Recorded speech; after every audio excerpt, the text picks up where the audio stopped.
there, in this video we are going to go over how to solve equations that involve combining like terms. Specifically, we're going to work with word problems. Alright, so number 1 says Leonard wants to save $100 in the next 2 months. He knows that in the second month he will be able to save $30 more than the first month. How much will he save in the first month? In the second. So we're going to find first how much he's going to save in the first month. So let's find this since this is our first, since this is our first unknown, how much will he save in the first month? So we're going to say let x equal the amount saved in the first month. All right, so we know that whatever's in the first month plus the second month is going to equal $100 because that's what he wants to save. All right, so we're calling the first month X, and then we're saying the second month it's X, whatever he saved in the first month, plus $30 extra. All right, so let's say, for example, he saved $10 in the first month. The second month, he's now saving an extra $30. So he's really saving $40 in that second month. All right, so here we have our equation. We have x plus 30 equals 100. And now we can go ahead and solve. So I'm going to rewrite this here. X plus 30 equals 100. When you need to start by combining your like terms. So we have here x plus x, which is 2x. And then we're going to subtract 30 on both sides. And we get 70. All right, divide each side by 2. And we get x is equal to 35. So in the first month, he saves $35. And then in the second month, he saved an extra $30, so we're saying $65. And when you add those two together, 35 plus 65, you do get $100 total saved in the next 2 months. All right, number 2, it says the sum of 3 consecutive odd integers is 33. What is the smallest number? All right, anytime you think of consecutive, you want to think of in a row, right, in order.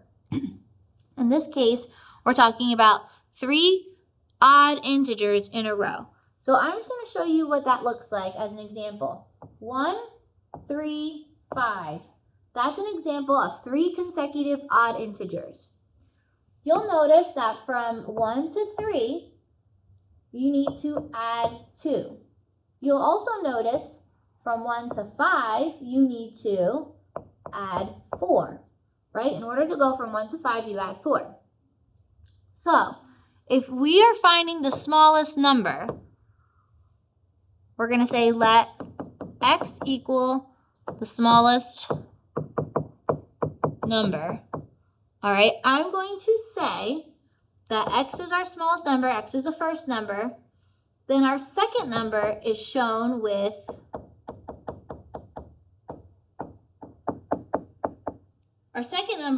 by doing x plus 2. Because if you notice, to go from our first number to our second number here, you had to add 2. This is true for every single jump from one odd number to the next odd number. All right, and now when we're doing the third number, right, you can take a look from the first number to the third number here. We went from 1 to 5, so we added 4. So for our third number, we are going to take the smallest number, which is x, and we're adding 4 to it. All right, and then the sum is 33. Okay, so again, the first number represents x. The second number represents x plus 2, and you can see that over here, right? If the jump from the first to the second number, you have to do x plus 2. And then the third number is represented by x plus 4, because when you jump from the first to the third number, right? You add 4. All right, and once you do this, you can start solving. So I'm going to combine my like terms. I have x here, I have another x here, I have another x here. So really, I have 3 x's. And then I have plus 2 plus 4, which is really plus 6 is equal to 33. All right, so I'm going to solve this equation on the side here. 3x plus 6 equals 33. And now this should be easy peasy. So we're going to subtract 6 on both sides. And we get 27 on the right. And then we have 3x on the left, which I'm going to change that to be x here. All right. And now we're going to divide each side by 3 to get x is equal to 9. All right. So the smallest number is 9.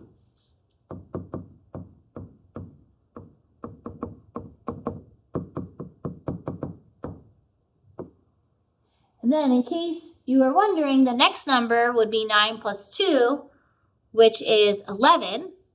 And then the next number after that would be 9 plus 4, which is 13. But in this case, it doesn't ask you what the 3 numbers are, just asks you for the smaller number. All right, number 3. We have the length of a rectangle is 3 times its width. The perimeter of the rectangle is 72 meters. Find the dimensions of the rectangle. So you're finding both the length and the width. So we know that the length is 3 times its width. You can't find the length until you know what the width is. So we're going to say, let x equal the width. All right, I'm going to draw a rectangle here so you get a better idea. We'll say x is the width, and we'll say the length, right, which is given to us. The length is 3 times its width. So this is the length, and we're going to say that is 3x. Perimeter is in reference to all 4 sides, not just the 2 sides. So we have to figure out what all 4 sides are. So if the top is 3x, that means the bottom is 3x. If the left side here is x, then that means that the right side here is also x. And in total, all around the outside, we have 1x, 1x, 3x, 3x. There are 3, 4, 5, 6, 7, 8 x's all around the outside, right? When you add 3x plus 1x plus 3x plus 1x all around the outside, you get 8 x's is equal to your perimeter, which is 72 meters. All right, so here we are solving 8x is equal to 72. Now we can divide both sides by 8. And we get our x to be 9. All right, so our width here is 9. And our length is 3x, or 3 times 9, which is 27. All right, width, length, those are your dimensions. All right, number 4, it says the perimeter of the triangle is 30 inches. Write and solve an equation to find x. All right, so again, we're given the perimeter. The perimeter is in reference to everything around the outside. In this case, we are being told just to find x, so we can start solving. So this side is 10. This side is 2x. This side is 3x. And we know that in total, all around the outside, it's 30. All right, let's combine our like terms. 2x plus 3x, we get 5x. All right, and now we are going to subtract 10 from each side, and we get 5x is equal to 20. Then we are going to divide each side by 5, and we get x is equal to 4. All right, so if you plug in 4 and 2x right here, right, 2 times 4 will get you 8, so that side will technically be 8. And then this side, if you plug in x, you would do 3 times 4 to get 12. All right, so those would be the side lengths, but it's not asking for that. It's asking you to find x. So that's what we did here. We found x to be 4. All right, number 5. Yesterday, Tanya biked 3 more miles than she biked today. She biked a total of 30 miles on both days. How many miles did she bike each day? So let's read this again. Yesterday, she biked 3 more miles than she biked today. You don't know how many miles she biked yesterday until you figure out how many miles she biked today, because it's 3 more miles. All right, so yesterday is shown by doing 3 more than today. And we're going to say x is today. All right, so we're going to say let x equal the miles today. All right, and yesterday is represented by 3 plus x. All right, so we know that today's mileage plus yesterday's mileage is equal to 30 miles both days.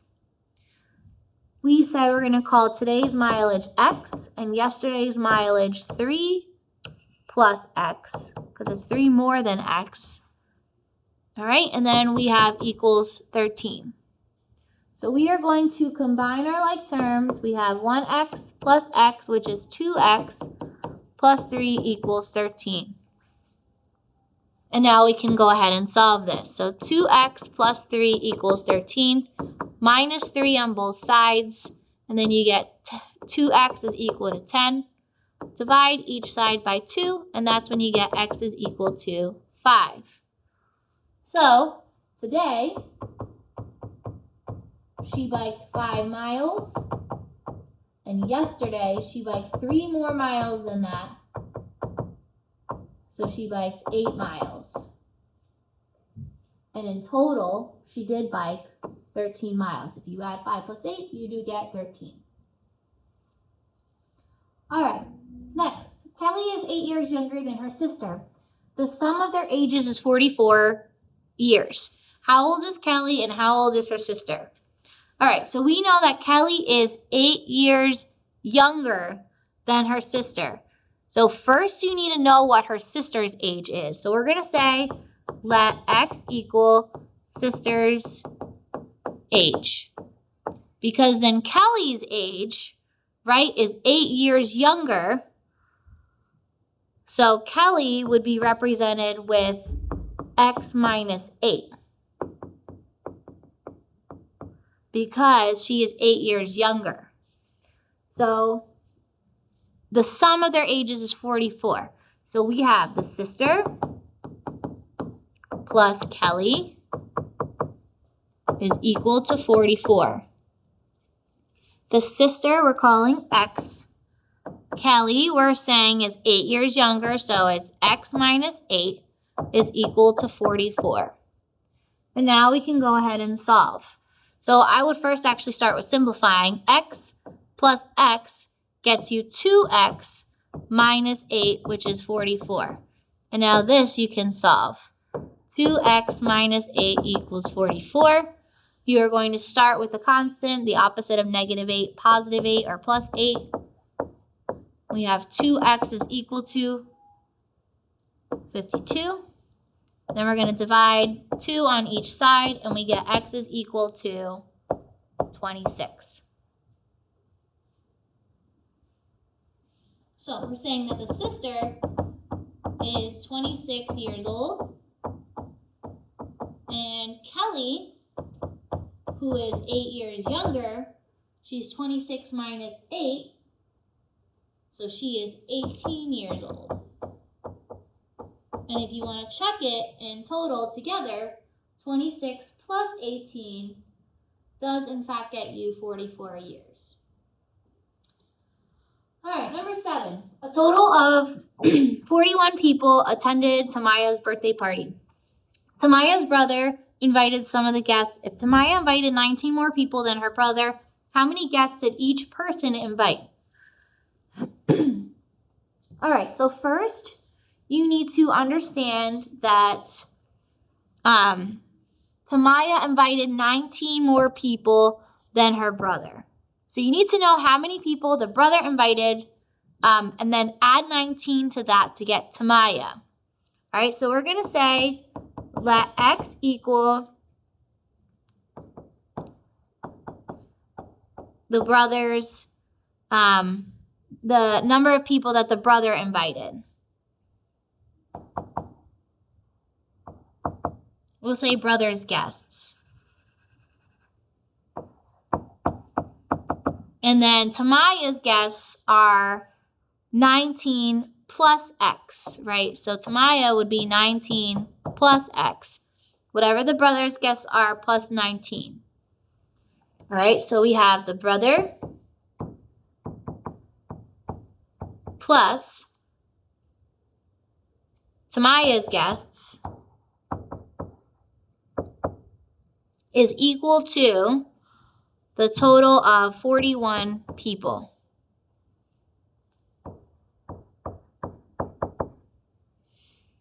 All right, so the brother invited X amount of guests. Tamaya invited 19 plus X. And in total, they invited 41 together. All right, let's combine these like terms. So we have X plus X, which is 2X, plus 19 equals 41. And then we can solve this. So 2x plus 19 equals 41. Subtract 19 on both sides. You have 2x equals 41 minus 19, which gets you 22. Divide each side by 2 to get x equals 11. All right, so the brother invited 11 guests, and then Tamaya invited 19 more than that. So she invited 30 guests. And if you check your answer, right, 11 guests plus 30 guests, that totals to 41 people that attended. All right. And let's move on to the last one here. Cordell took the train to visit his grandmother. He spent 75 minutes on the train round trip. It took him 25 minutes longer to get there than to return home. How long was the trip there and how long was the trip home? So the first thing that we need to figure out, since it took him 25 minutes longer to get there, we need to figure out how long it took him to return home first. Because once you figure that out, then you can add the 25 minutes longer it took. So here we're going to say getting there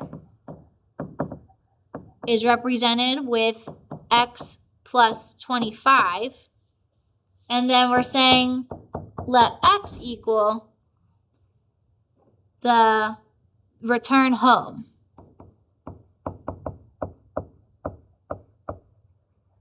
Okay, the minutes that it took to return home. So we're going to say our return home plus getting there took a total of 75 minutes round trip. So the total is 75 minutes. All right, so we said the return home is labeled as x. We said getting there is labeled as x plus 25 since it took 25 minutes longer. We're making that equal to 75. Now we can combine our like terms. So we have x plus x, which is 2x, plus 25 is equal to 75. All right, and now we can solve this. So we have 2x plus 25 equals 75. We can minus 25 on both sides, and we get 2x is equal to 50. Divide each side by 2, and you get x is equal to 25. All right, so what this means is our let x equals our return home. So we said our return home is 25 minutes. And then to get there, it was 25 minutes longer. So getting there was 50 minutes. And then in total, if you check, 25 minutes plus 50 minutes does get you the 75 minutes round trip. All right, I hope you learned how to solve word problems that involve combining like terms. Thank you for watching.